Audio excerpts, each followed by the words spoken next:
বন্ধুরা, আজকের ভিডিওতে আপনাদের ফিস্টুলা সার্জারি সংক্রান্ত কিছু সুবিধা এবং কিছু অসুবিধা নিয়ে বলবো। আর এই সুবিধা এবং অসুবিধা আমি আমার অভিজ্ঞতার উপরে নির্ভর করে বলছি, কারণ আমার ক্ষেত্রে সমস্ত সার্জারি হয়েছে। আমি দুবার সার্জারি করিয়েছি, একবার লেজার সার্জারি করেছি এবং তারপরে আবার ওপেন সার্জারি করিয়েছি। তবে বন্ধুরা, লেজার সার্জারি এবং ওপেন সার্জারি দুটোই সার্জারির ক্ষেত্রে কিছু সুবিধা আছে এবং কিছু অসুবিধাও রয়েছে। তো আমি সেইগুলোই আজকে ভিডিওতে তুলে ধরবো। আশা করি আপনাদের এই ভিডিওটা ভালো লাগবে। দয়া করে পুরো ভিডিওটা দেখবেন। প্রথমে লেজার সার্জারির সুবিধা নিয়ে কথা বলি। লেজার সার্জারিতে অনেকগুলো সুবিধা রয়েছে। যেমন প্রথম সুবিধা হচ্ছে, লেজার সার্জারিতে ব্যথা হয় না।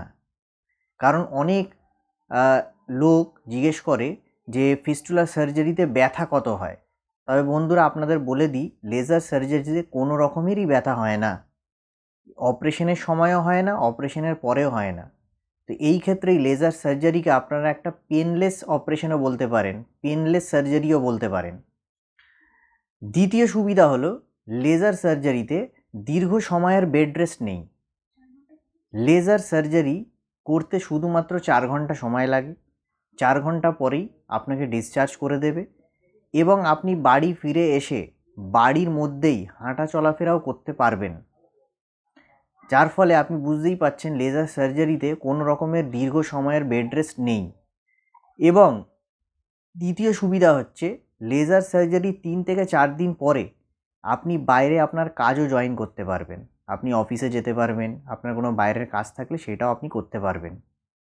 চতুর্থ সুবিধা হলো, লেজার সার্জারিতে কোনো কাটাছেঁড়া নেই, যার ফলে আপনার ক্ষতস্থানে স্কার মার্কস এইগুলো কিন্তু খুবই কম আসবে, যেহেতু ওতে কোনো কাটাছেঁড়া নেই। আর 5 নম্বর সুবিধা হলো, লেজার সার্জারিতে রক্তপাত নেই বললেই চলে। তবে বন্ধুরা, এইগুলো তো সুবিধা বললাম আপনাদের। তবে অবশ্যই লেজার সার্জারির ক্ষেত্রে কিছু অসুবিধাও রয়েছে, সেইগুলো আপনাদের সামনে তুলে ধরব। কিন্তু তার আগে আপনাদের ওপেন সার্জারির কিছু অসুবিধা নিয়ে বলি, যেইগুলো ওপেন সার্জারির অসুবিধা নিয়ে আমরাই বুঝতে পারি যে এটা একটা অসুবিধা ওপেন সার্জারির। কি? একটা তো হচ্ছে অপারেশন পেনফুল হয়, যেমন অপারেশনের সময় পেন হয় না, যেহেতু জায়গাটাকে অসাড় করে দেওয়া হয়। কিন্তু অপারেশনের পরে কিন্তু পেন থাকবে। কোনো পেশেন্ট বা কোনো ডাক্তার বলতে পারে না যে ওপেন সার্জারি করার পরে কোনো পেনই নেই। অবশ্যই ব্যথা হবে, যথেষ্ট ব্যথা হবে, এতটাই ব্যথা হবে যে আপনাকে পেন কিলারও খেতে হবে। দ্বিতীয় অসুবিধা হচ্ছে, ওপেন সার্জারি করার পরে কিন্তু দীর্ঘ সময়ের বেড রেস্ট আছে, লম্বা বেড রেস্ট চলবে। কারণ আপনি হাঁটা চলাফেরা করতে পারবেন না, কেন? ব্যথা হবে। আপনি বসতে পারবেন না, ব্যথা হবে। তো বেশিরভাগ সময় হয়তো আপনাকে শুয়ে থাকতে হবে এবং আপনি যদি ওঠেনও আপনাকে দাঁড়িয়ে থাকতে হবে। আর দীর্ঘ সময়ের বেড রেস্ট আছে। দীর্ঘ সময় বলতে মিনিমাম 1 মাস বেড রেস্ট তো থাকবেই, এবং যদি কমপ্লেক্স ফিস্টুলা থাকে তাহলে সেটা 1 মাস থেকে 3 মাসও হতে পারে। তৃতীয় অসুবিধা হচ্ছে, খাওয়া দাওয়ায় প্রচণ্ড রেস্ট্রিকশনস থাকে। অনেক রকমের খাওয়া, যেমন ননভেজ, সমস্ত ননভেজ রেস্ট্রিক্টেড থাকে। আর ভেজ খাবারের মধ্যে অনেকগুলো ভেজ খাবার রেস্ট্রিক্টেড থাকে।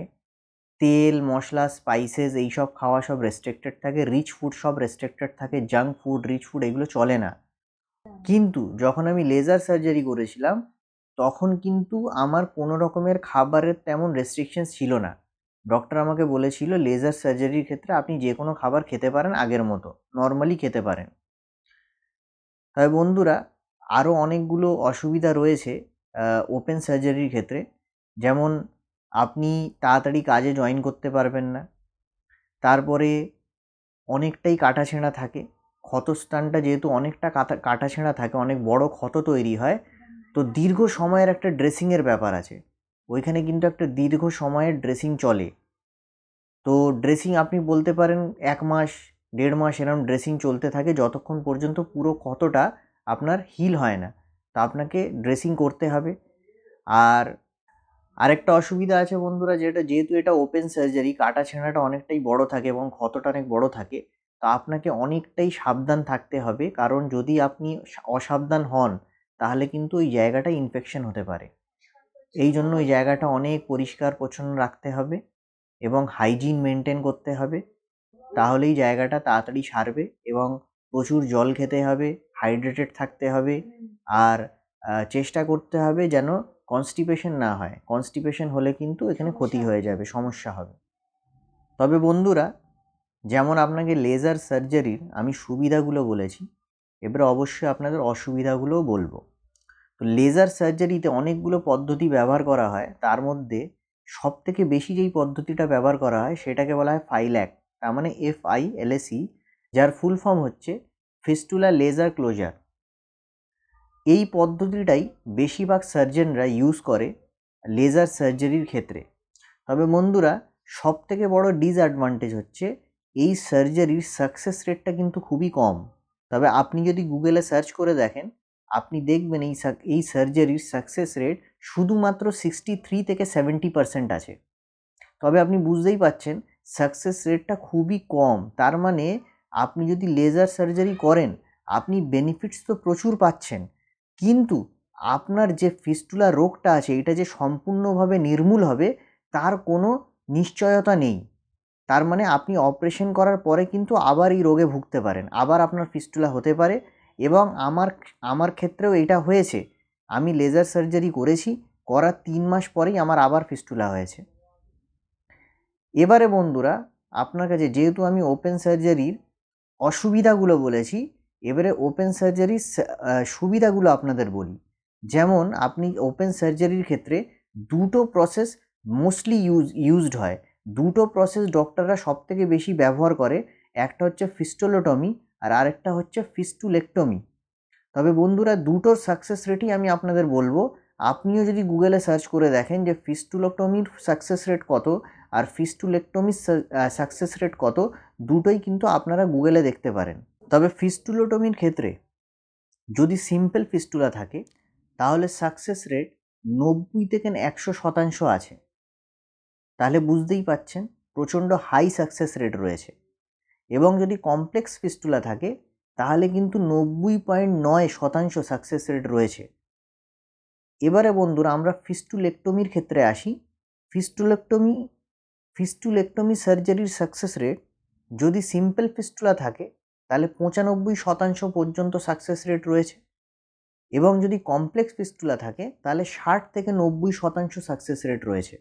তবে বন্ধুরা, তাহলে বুঝতেই পাচ্ছেন যেখানে সুবিধা রয়েছে সেখানে অসুবিধাও আছে। লেজার সার্জারিতে প্রচুর সুবিধা রয়েছে, তাহলে অসুবিধাটাও আপনি বুঝতে পাচ্ছেন। আপনার রোগটা যে সম্পূর্ণভাবে নির্মূল হবে তার কোনো নিশ্চয়তা নেই। যদি আমি এইটা বলছি না যে লেজার সার্জারি করলে রোগ সারবে না।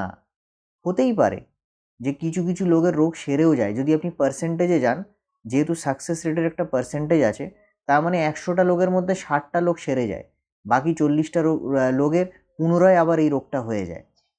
আর আমারও হয়েছে, আমিও লেজার সার্জারি করেছি, 3 মাস পরে আমারও আবার ফিস্টুলা হয়ে গেছে। তবে বন্ধুরা, এই জন্যই আমি আপনাদের অনুরোধ করছি, যদি লেজার সার্জারির জন্য আপনারা যান, কিন্তু আরেকবার ভেবে নেবেন, বিচার করে নেবেন যে আপনারা লেজার সার্জারিটা করতে চান কি না। কারণ লেজার সার্জারিতে সুবিধা প্রচুর রয়েছে, কিন্তু রোগটা যে সম্পূর্ণভাবে নির্মূল হবে তার কোনো নিশ্চয়তা নেই। আর ওপেন সার্জারিতে যেমন আপনাদের বললাম, অসুবিধা প্রচুর রয়েছে, ব্যথা আছে, কষ্ট আছে, বেড রেস্ট রয়েছে, কিন্তু সুবিধাও রয়েছে। যেমন আপনি যদি গুগলে সার্চ করে দেখেন, সাকসেস রেট প্রচণ্ড হাই। আর যেহেতু আমিও এখন ওপেন সার্জারি করেছি, এখনও আমার উন্ড হিলিং প্রসেসে চলছে, মানে আমার এখনও উন্ড হিলিং হচ্ছে, অল্প উন্ড হিলিং বাকি রয়েছে এখনও। তাই জন্য বন্ধুরা, আমি আপনাদের এই মুহূর্তে আমার ওপেন সার্জারির প্রপার রিভিউটা দিতে পারবো না। তবে বন্ধুরা, আমার যখন ক্ষতটা সম্পূর্ণভাবে সেরে যাবে, আমি অবশ্যই পরবর্তী ভিডিওতে আপনাদের জানাবো যে আমি কেমন আছি। এবং আমার আরও কিছু জানা পরিচিত লোকেরা রয়েছে যারা ওপেন সার্জারি করেছে, এখন সম্পূর্ণভাবে সুস্থ আছে। সম্পূর্ণভাবে সুস্থ বলতে 1 বছর 2 বছর হয়ে গেছে, তাদের কোনো সমস্যা নেই, সম্পূর্ণভাবে সুস্থভাবে জীবনযাপন করছে। তাই জন্য বন্ধুরা, আমি আশা করি আপনাদের এই ভিডিওটা ভালো লেগেছে। আর পারলে আমার ভিডিওটা বেশি বেশি করে শেয়ার করবেন, কারণ বন্ধুরা এখনও অনেক লোকরা রয়েছে যারা এই বিষয়টা সম্পূর্ণভাবে জানে না।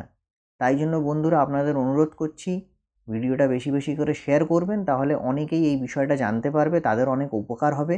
এবং আমার এই ভিডিওটা ভালো লেগে থাকলে একটা ছোট্ট করে লাইক দেবেন। আর পারলে আমার চ্যানেলটা সাবস্ক্রাইব করবেন, আমাকে সাপোর্ট করবেন, তাহলে ভবিষ্যতে আমি আরও অনেক অনেক রিভিউজ আনবো এবং অনেক অনেক ইনফরমেটিভ ভিডিওজ আনবো। আর আপনাদের কোনো বি মতামত, কোনো বি বক্তব্য যদি থাকে, কিছু বি জিজ্ঞাসা থাকে, অবশ্যই আমাকে কমেন্ট করবেন, আমি নিশ্চয়ই আপনাদের কমেন্টের রিপ্লাই করব।